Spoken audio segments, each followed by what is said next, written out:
The Duke and Duchess of Cambridge are a modern young couple, and they represent the future of the British monarchy. On their tour of the South Seas to mark the Queen's Diamond Jubilee, the further they go, the more popular they seem to be.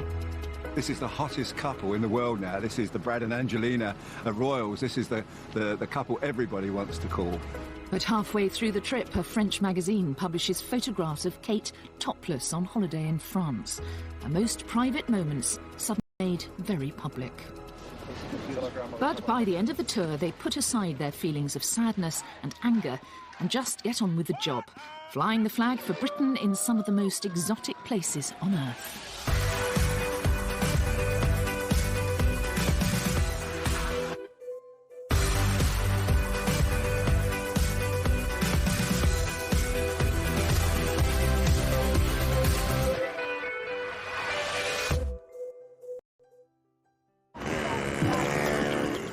The first stop on William and Kate's South Seas tour will be Singapore. The former British colony has transformed itself into one of the Asian tigers, a bustling, thrusting super city. But Singapore is still a member of the Commonwealth, and the many colonial buildings reaffirm its links to the UK. But while many Singaporeans view this history as a shared heritage, what real connection is there between Singapore and Britain and the British monarchy?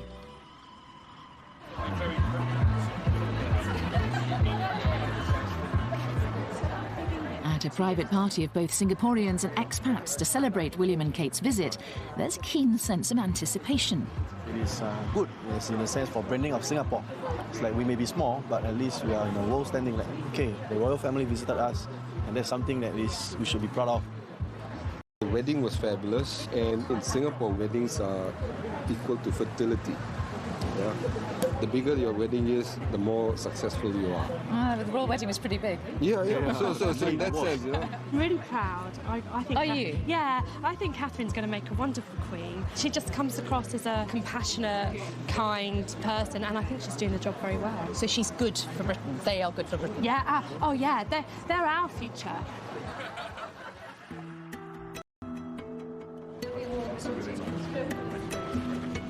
William and Kate arrive in Singapore to face a gruelling schedule. 4 countries spread over thousands of miles of ocean, all in 9 days. They are not only representing the Queen, but under constant scrutiny themselves. But the first event of the tour is a more poignant ceremony to see an orchid named after William's mother, Princess Diana, whose house William is not to know that the press intrusion that dogged his mother is about to start all over again for him and Kate. The media pack are all gathered here at the Botanic Gardens for the couple's first engagement. The royal couple are here for an orchid naming ceremony. The flower was originally named after Princess Diana, but she died 2 weeks before she was due in Singapore to be there at the ceremony. For the occasion, Kate wears a dress created by British designer Jenny Packham. Appropriately enough, it's got an orchid motif. A graceful white orchid named after William's late mother is a private moment for the royal couple, and the crowds have been kept away. They also see an orchid bred specially for them. Everybody is waiting out here In the heat for William and Kate to come back. They came up here about 20 minutes ago. They're in the orchid naming ceremony, and they're due to come back this way. And the police are getting a little bit agitated, trying to keep us all back from the road. Who are you waiting to see? The princess. The princess? They come to Singapore, they're ambassadors of the royal family and of the UK in Singapore, so it's a very special occasion. Hello, what's your name? Prince William. You're Prince William. Of course. And after waiting patiently to see the Duke and Duchess, their glimpse of the young couple is all too brief. Did you wave your flag? Yeah. She was on the other side. Oh, I'm on the way up. You didn't see her? No, not through the windows. You look rather hot, Prince William. Did you not get to see them? The Queen first came to Singapore in 1972, and although her tours were more formal then, she's always been keen to meet people wherever she goes. Back in 1972, this was a brand new housing development, and the Queen and the Duke of Edinburgh came here to visit some of the residents. Well, now, 40 years later, I'm here to meet one of them. Thomas Pung was chosen to meet the Queen during that 1972 tour. Hello. Yes, Mr. Mary, I'm Thomas. You're welcome. I'm pleased to meet you. Thank you very much indeed. And nice to meet you. Yeah, that's same. Thank you very much. Hello. This is my daughter, Genevieve. Hello, I'm Mary. This nice is to meet my you. wife, Mary. Oh, you're Mary as well. Yeah. There's Mary. So these are the photos of 1972. Correct. I see. This they were on the balcony waving to the crowd, you see? Is this outside your flat? Correct. That's correct. Yeah. This is you? Yes, this is me. This is me. Mr. Pung, were you nervous before you met the Queen? Yes. You can never get this opportunity. And they said to you, don't offer the Queen anything, is that right? Yes. But you did give her a drink? She asked for it, so that's why we give it to her.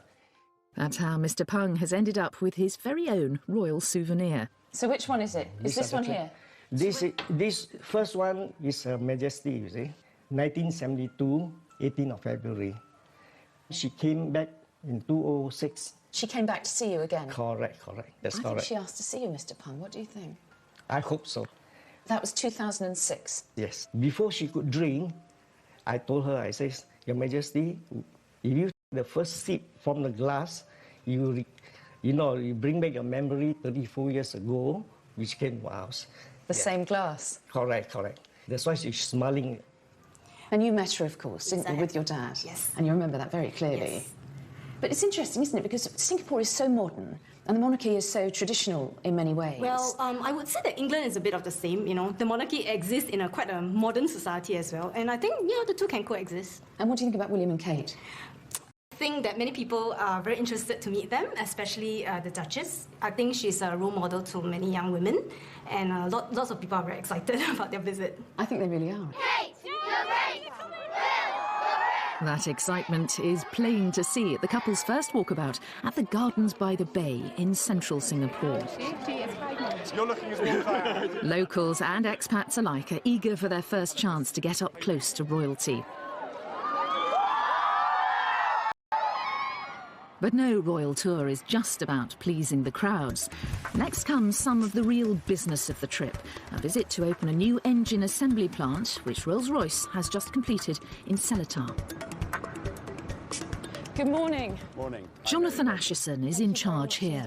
This is amazing. This is brand new, This is brand new, yes. It was opened in February by the Prime Minister here, and now we're just starting production. The facility has been built to supply the rapidly growing aerospace industry Far East. The vast majority of the 500 workers here are Singaporeans. Why is this facility in Singapore? Our order book is at about £60 billion, and a large proportion of that, and a growing proportion of that, is from Asia. Our customers have grown here tremendously. It's not about looking less in one place or the other or shifting, it's more about catering for the growth.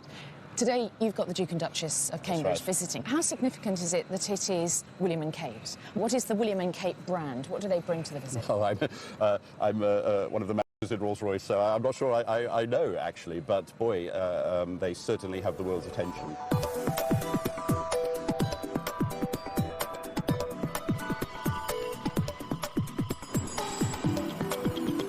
So we're here, they're in the building, and they're being briefed.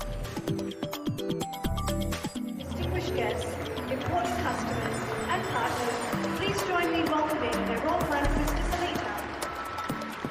There is a tendency amongst some people to think these tours are just froth and bubble. In fact, they're far from that. The popularity of the royal family firstly engenders goodwill, but secondly draws attention yet again to our country and the business and other opportunities that are available there. Here is cutting-edge aerospace technology developed by one of the United Kingdom's great global companies. I know that Rolls-Royce sets as its standard that it should be trusted to deliver excellence. There can be no doubt that Seletar will deliver exactly that. Thank you. 3, 2, 1.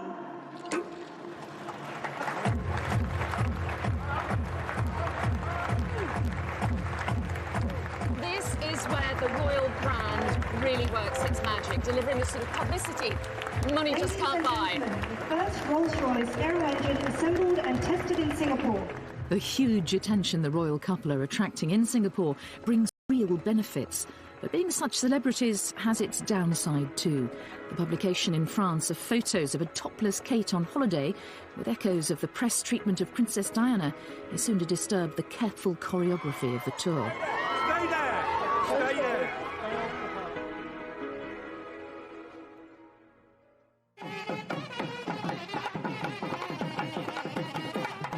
William and Kate's tour of the South Seas is providing them with an opportunity to see some of Singapore's cultural variety.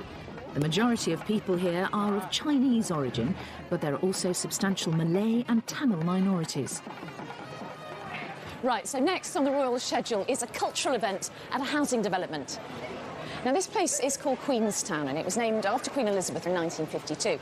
It is pretty much a Singaporean residential area, and I think it's quite a good indication of how interested they are in the royal couple, and the turnout is pretty good.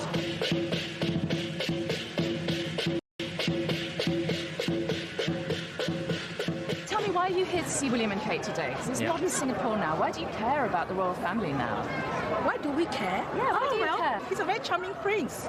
He's a very charming prince and so escaped, so beautiful After all, lady. we were a British colony before. Yeah, right. Yep.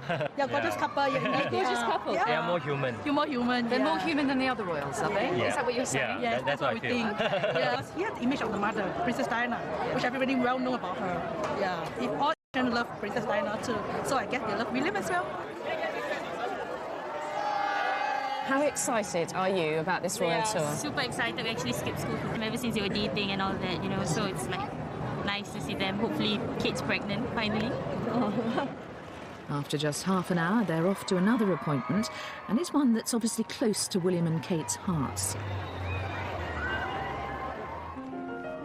The Rainbow Centre is a charity for children with special needs. Nearly 1,000 kids attend here with a variety of disabilities. With one staff member for every 2 children, including teachers, therapists and psychologists, it's an expensive place to run, and it needs all the help it can get. William and Kate have chosen several children's charities to support in Britain, so the Rainbow Centre is precisely the sort of place they want to visit during their time in Singapore. Hello. When the excitement has died down, meet some of the children, parents and staff at the centre who've had the chance to welcome the Duke and Duchess. It's really a nice experience to have them with us today. I met the Duke. Did you? And he's so warm. Yeah, you just feel at ease when you're with him. Yeah, and he seems to love the children as well. He went to the students to actually spoke to them. Yes, that was very nice of him. And how did the children respond to him, the students? They were excited. Are you excited? Me and my mom go and click the photo and see. You clicked a photo of the Duke and Duchess today, did you? This is an occasion when the royal couple's celebrity will be of real benefit to the charity. Now, the crowds here at the Rainbow Centre are certainly not large, but they are extremely enthusiastic. And I think they demonstrate the couple really can attract attention to good causes.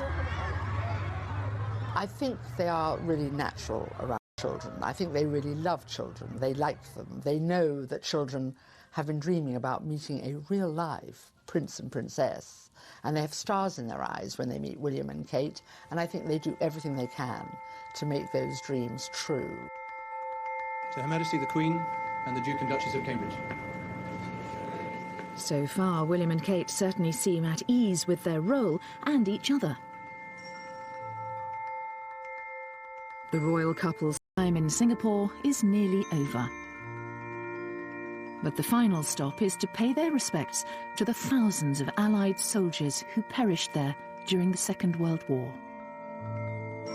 Little do William and Kate know, but it will also provide one of the last moments of calm before the storm about to break thousands of miles away in France.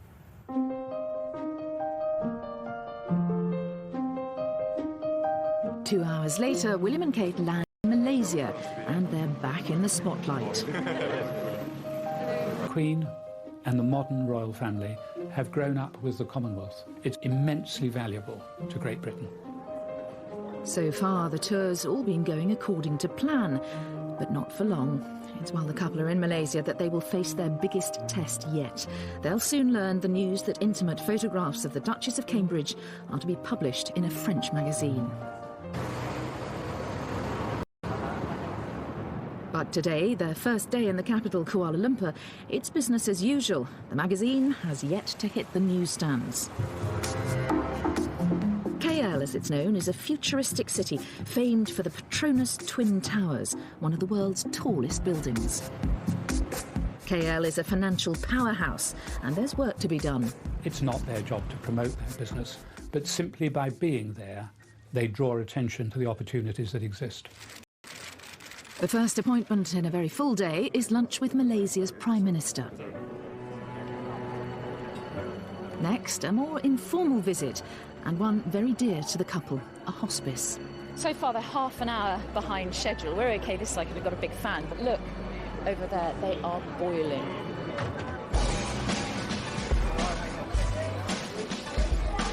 But for staff and patients at the hospice, it's all worth the wait. From its simple beginnings with one nurse and 2 volunteer doctors, the charity has grown to be the largest hospice in Malaysia, with 16,000 patient referrals last year. One of them is Mrs. Choi, who has lung cancer. When I was alone at home, I was thinking, oh, cancer. Then, no, you come to this centre, you find out that there are people worse off than you. You're not the only one. There are people worse off than you. Look at that. This visit creates, hopefully, a huge amount of awareness. I hope that people will be asking, why are they doing a visit to hospice? What is it? I hope that conversations will start to take place. With their up-close and personal style, the couple are putting their stamp on this tour. Kate's tenderness is reminiscent of Princess Diana, and from the reaction, it's clear that she has connected with the patients and touched the hearts of those she's meeting. She was very kind to me. She was very beautiful. 15-year-old Zakwan Anur may have only a short time to live. He's postponed a blood transfusion just so he can meet the Duchess. I think that's one chance in a lifetime. She's very kind, and I see that she likes children. Zakwan turned 15 just 2 days ago. His mother says that meeting the Duchess has given him such a boost. It's as if his leukemia... Sign anything. And she said he was brave and he was handsome and his face lit up. Magical moment. High position people, they are very busy, but she spent time. I'm very, very, very, very happy. I can't believe I met her. Kate chooses which charities to support with great care. And back in the UK, one of those is a children's hospice. She specifically asked to visit Hospice Malaysia while she's in Kuala Lumpur. It's here that Kate gives only her second speech since becoming Duchess of Cambridge, and her first one abroad. This is a very special place, and so much is already being achieved. It has been wonderful meeting the patients, families, and all the staff here.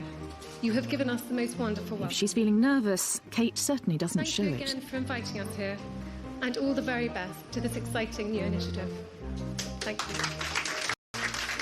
You know, she's good at her job. I would never criticise this girl. I mean, she's come into it as, you know, and it's a tough job being a member of the royal family, but, you know, the best part she's brilliant at, and that is with children and people who are not very well. She just seems to give her whole self to them.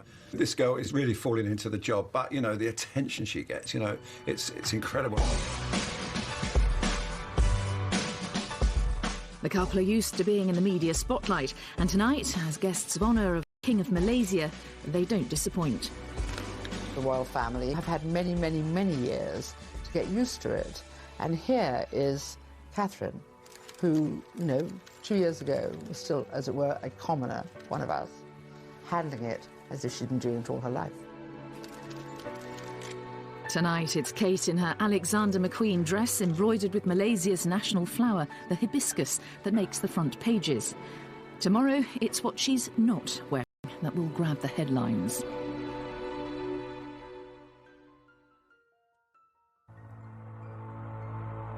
It's a big day in Kuala Lumpur, and it begins with a visit to a mosque.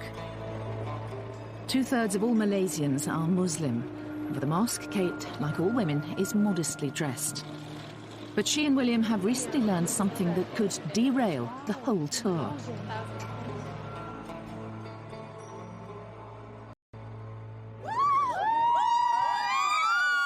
Unknown to the thousands at the Royal Walkabout in Central Park, back home news is breaking that a French magazine is about to publish photos of Kate topless on holiday in France.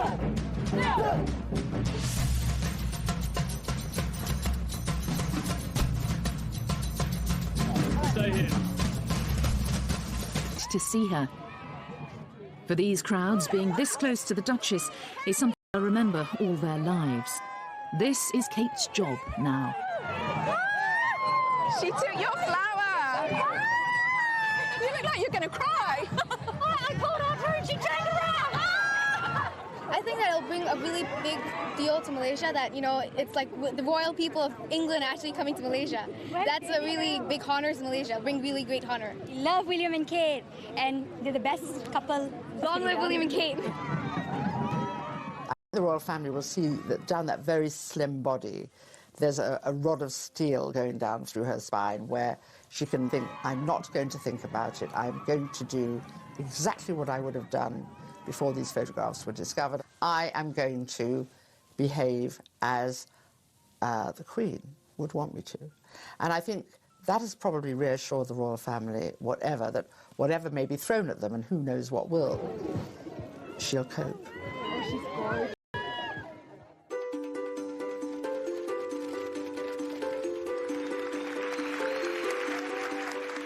For William, selling Britain abroad is what he is here to do. Malaysia is an important emerging global market.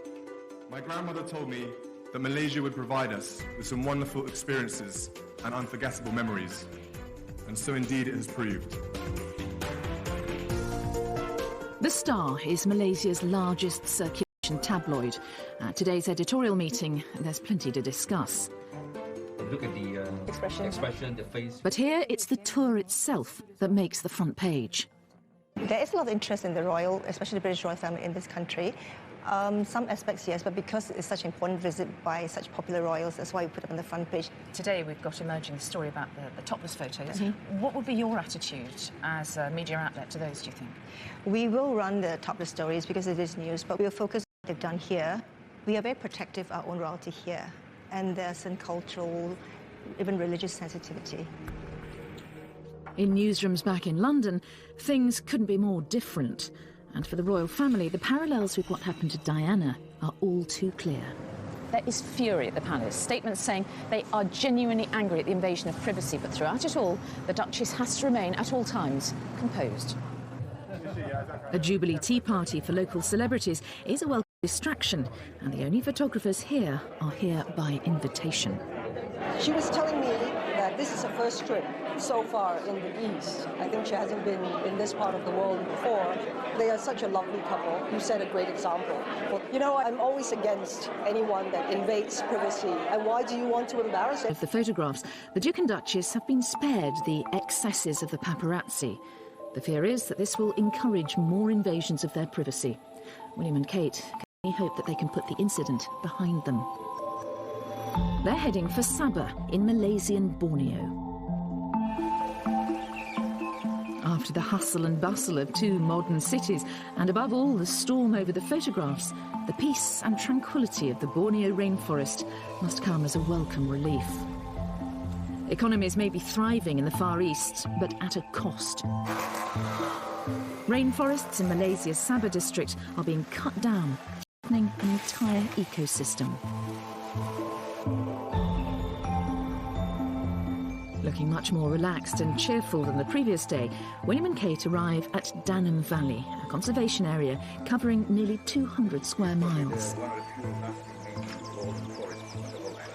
The couple both have a long-standing interest in this kind of project, and research here into the impact of deforestation is funded by the Royal Society, of which the Duke is a fellow.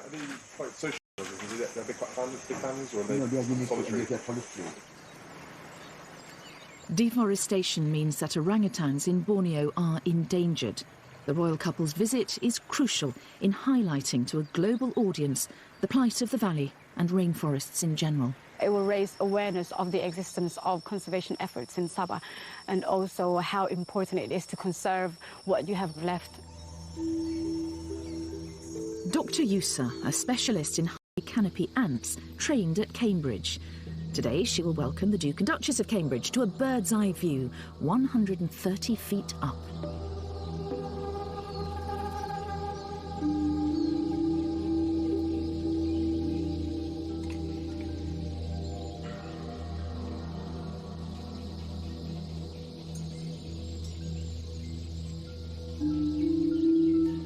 Both William's father and grandfather are vocal advocates of conservation. William and Kate are keen to carry on this very royal tradition. They savour their time here because soon this period of quiet contemplation will be over.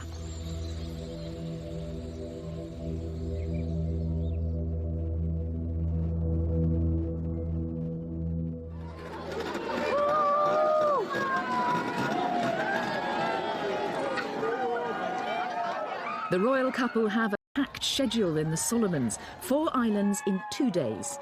The welcome in the capital Honiara is unlike anything so far. The Solomon Islands may be remote, but it's a member of the Commonwealth, and Queen Elizabeth is queen here. Away from home. But that doesn't affect the relevance of the British royal family to the people here, and certainly not the warmth of the welcome for William and Kate. Welcoming the people maybe, but the media still know where the story lies. Palace officials know they can't stop the publication of these pictures overseas. The only question now is whether or not the floodgates will open. So as the couple are walking into this cathedral, the scrutiny on them is enormous. Exactly what is the nature of their expressions? Exactly how upset or angry do they look? Congregation to stand.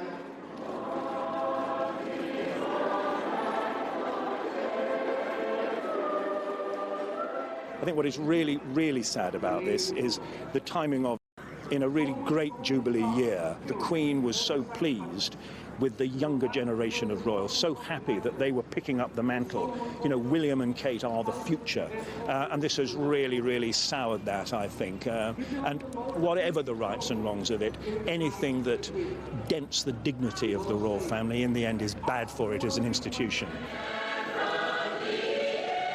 Yet none of this seems to matter to the thousands spilling out of St Barnabas Cathedral.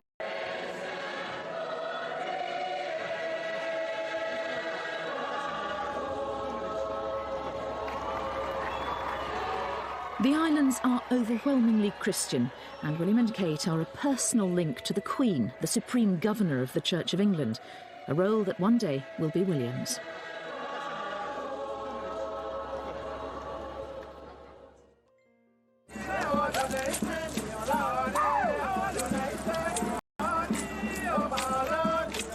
On day 2 of the Solomon Islands visit, the couple are due to experience some island culture.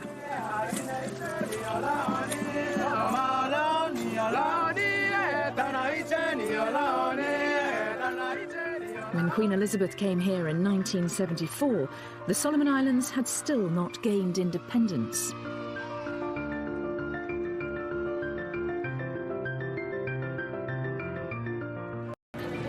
Do you remember when the Queen Elizabeth came here? Yeah, I was a student, and I actually shook her hand. Yes, we were standing, and she came in, sort of, and I can still remember. She was standing there. That was 40 years ago. Loyalty to the royal family remains strong here. The media frenzy in Europe seems a long way away. What do you think? I think it's unfair. They should just leave them alone, and let them do what they want to do. It's not nice at all. They're also ordinary people. They have to have privacy, and it's a shame that those magazines were showing those photos. That's just a moment.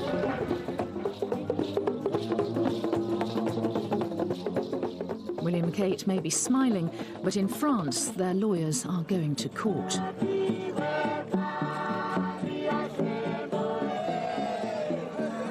One enduring link between the islands and the UK was forged by William's grandfather. 200 young people here are involved in the Duke of Edinburgh's International Awards scheme, and Prince William gives out gold awards to participants in person.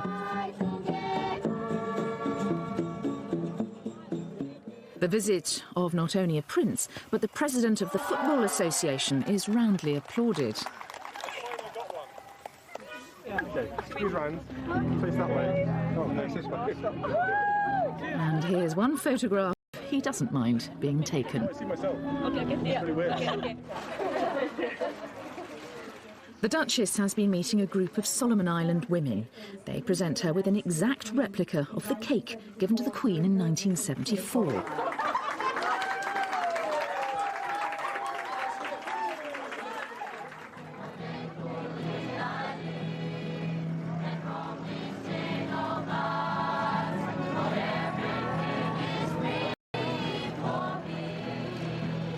The island of Marau is a short flight away. The press photographers are there ahead of the royal couple and have already made the connection with the story of the week.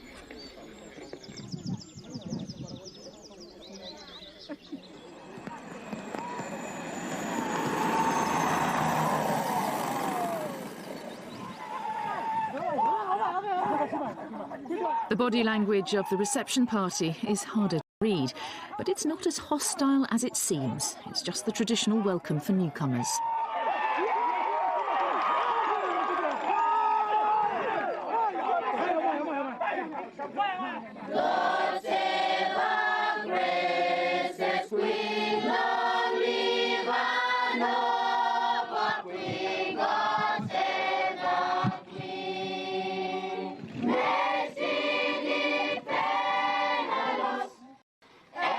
And it's easy to get caught out by the local version of the national anthem.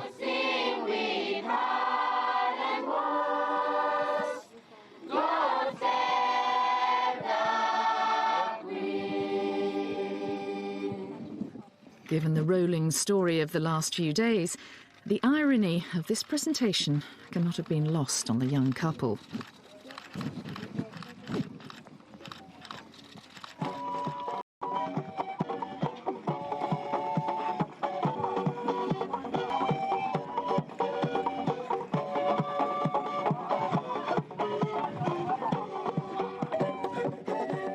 The 1,000 Solomon Islands are scattered over a huge area of ocean.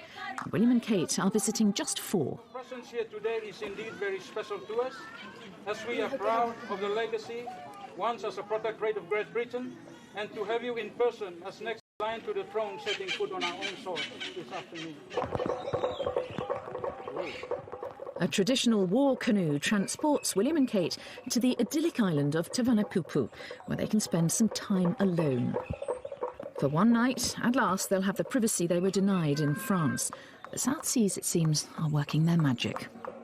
He was really furious as we left Kuala Lumpur, and now it's just incredible. He's just so happy, and Kate as well. They've just got back to the old partnership, sparking off each other and enjoying it, and letting the people see that they're enjoying it. You know, when you think the pain that she's been through this week, never believe this woman is able to sort of put that somewhere in her brain and then get on with representing Great Britain.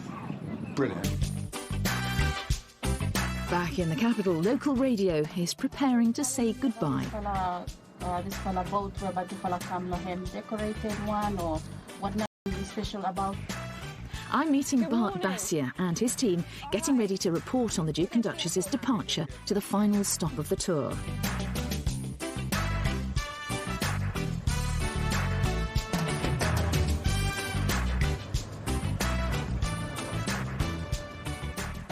We're up against it time-wise. Have you missed them, Bart? No. No? There's no television station on the island, so it's down to the national radio broadcaster to report this big story on their mobile phones. So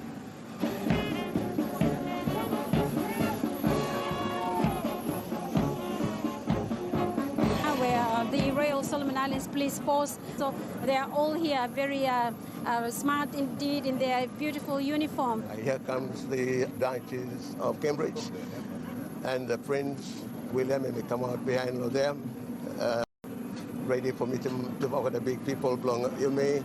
So Bart and his colleague Noddy are now broadcasting live to the Solomon Islands. Just pause for the national anthem.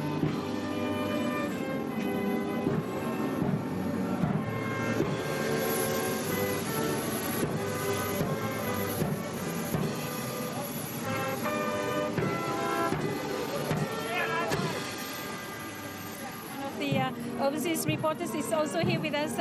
Mary Nightingale, and I'm from ITV in Great Britain, and we're here to follow the tour of the Duke and Duchess as they visit the Solomon Islands. And we started in Singapore, we came to Malaysia, and then we arrived in the Solomon Islands, and it's wonderful to be here. At this point in time, and before they go up the plane, two fellows just stand up and pose for some pictures. Look at all the people up there. The turnout here is amazing. William and Kate are on their way to one of the smallest and most remote nations in the world.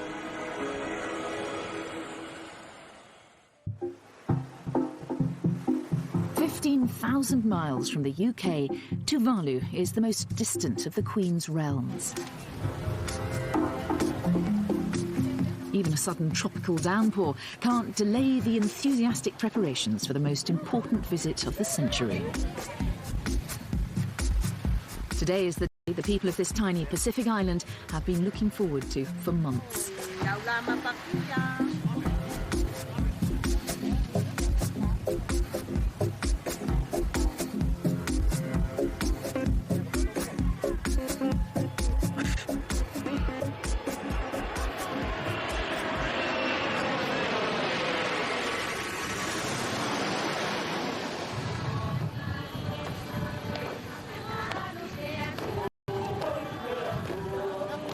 The last royal visit was in 1982.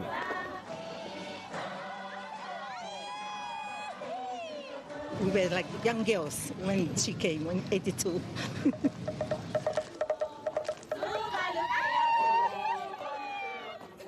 Everybody's excited about this visit. It's a lifetime opportunity to host the royal family. Paparazzi photographs and legal action seem a world away.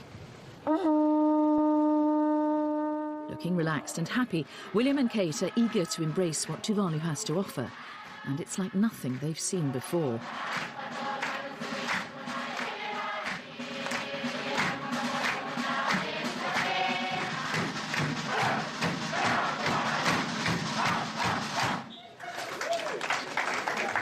We show a sign of respect to the royal family. They only have a short time on this tiny island, and there's a lot to cram in to give them a taste of local life.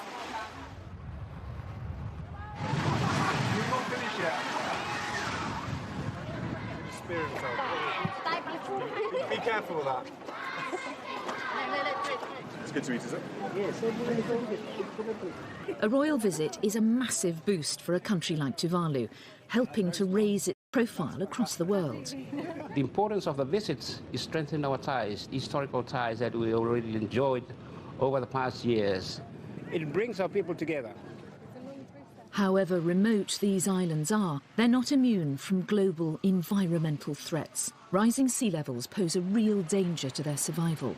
Experts warn they could simply disappear beneath the waves. A lot of Tuvaluans are scared, and some of them have moved on, and knowing that there is no future for their children or their grandchildren here. Iafata Pianiu is a captain in the Tuvalu Navy. He's known the sea all his life. We can see a lot of changes in the weather. Normally we don't have strong wind. We are experiencing that now. Preserving the islands for the next generation is a priority. But today, all that next generation wants is to meet a real-life prince and princess.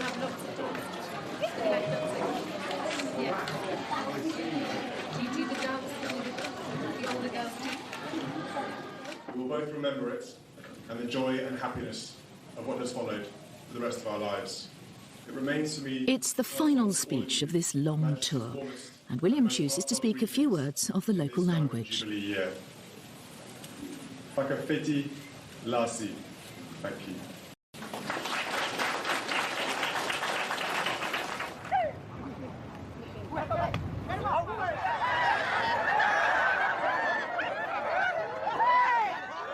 There's time for a quick game of volleyball. But if you're going to do things the Tuvaluan way, it can only mean one thing.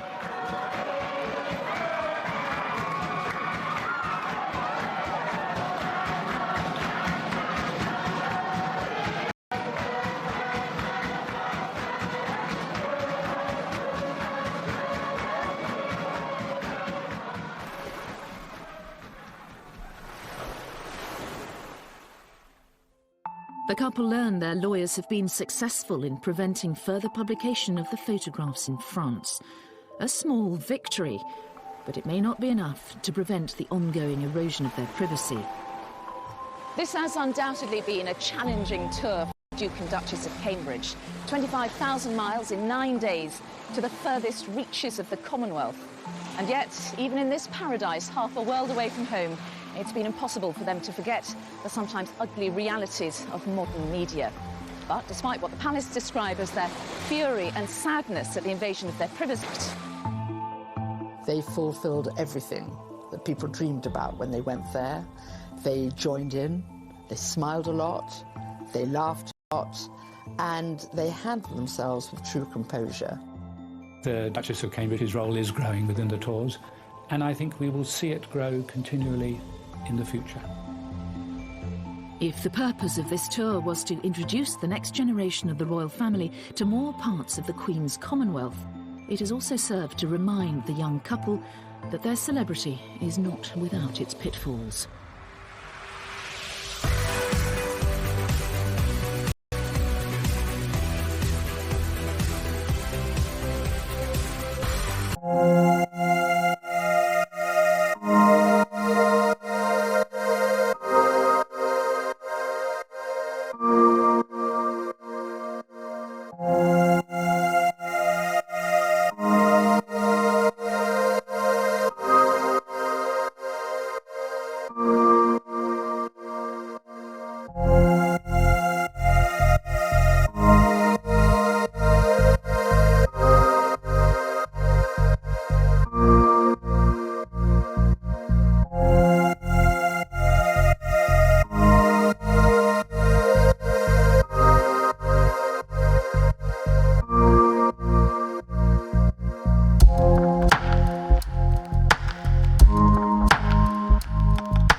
To the tour is a more poignant ceremony to see an orchid named after William's mother, Princess Diana, whose house William is not to know that the press intrusion that dogged his mother is about to start all over again for him and Kate. The media pack are all gathered here at the Botanic Gardens for the couple's first engagement. The royal couple are here for an orchid naming ceremony. The flower was originally named after Princess Diana, but she died 2 weeks before she was due in Singapore to be there at the ceremony. For the occasion, Kate wears a dress created by British designer Jenny Packham. Appropriately enough, it's got an orchid motif. Seeing a graceful white orchid named after William's late mother is a private moment for the royal couple, and the crowds have been kept away. They also see an orchid bred specially for them. Everybody is waiting up here in the heat for William and Kate to come back. They came up here about 20 minutes ago. They're in the orchid naming ceremony and they're due to come back this way. And the police are getting a little bit agitated, trying to keep us all back from the road. Who are you waiting to see? The princess. The princess? They come to Singapore. They're ambassadors of the royal family and of the UK in Singapore. So it's a very special occasion. Hello, what's your name? Prince William. You're Prince William? Of course. And after waiting patiently to see the Duke and Duchess, their glimpse of the young couple is all too brief. Did you wave your flag? Yeah. She was on the other side. Oh, I'm on the way up. You didn't see her? No, not through the windows. You look upset because you didn't Prince William. Did you not get to see them? The Queen first came to Singapore in 1972, and although her tours were more formal then, she's always been keen to meet people wherever she goes. Back in 1972, this was a brand new housing development, and the Queen and the Duke of Edinburgh came here to visit some of the residents. Well, now, 40 years later, I'm here to meet one of them.